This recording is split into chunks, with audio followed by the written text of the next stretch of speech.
any concerns that you could have the effect of electing Donald Trump by draining votes from Hillary Clinton?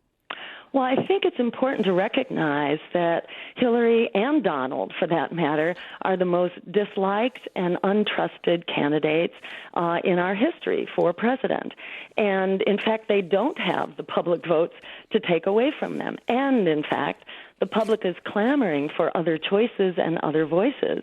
My campaign is the only one in this race that's actually not poisoned by lobbyist money, by corporate money, or by super PACs. And this is actually what the American people are clamoring for, an honest broker that can actually go to work for them, that can support the kinds of policies that I alone have the ability to advance in this race because I'm not accountable to the big money donors. So I think it's actually wrong to tell people when they are clamoring for something else that they should, sort of go along to get along and just accept the same parties that have been throwing people under the bus.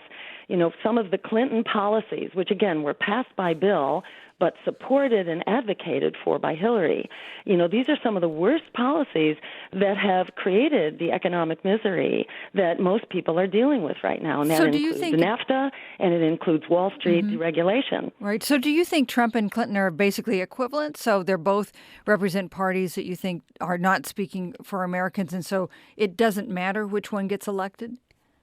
I think it does matter. I think either of them being elected means more of the same when we actually cannot tolerate more of the same. Trump talks despicable talk.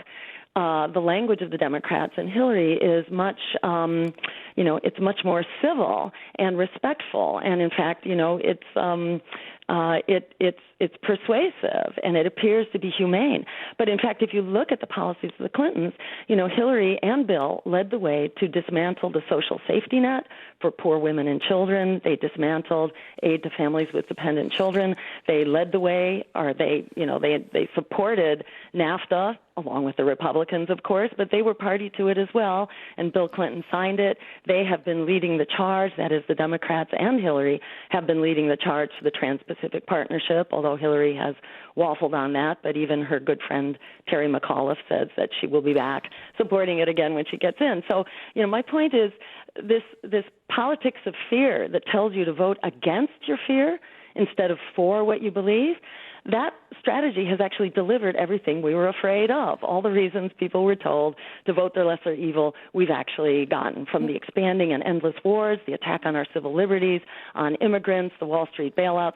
The system is not working for us. We are the ones we've been waiting for. We say, forget the lesser evil. It's a propaganda campaign. We are just forget the lesser evil and fight for the greater good, like our lives depend on it. We are just about out of time. I want to just ask you very quickly.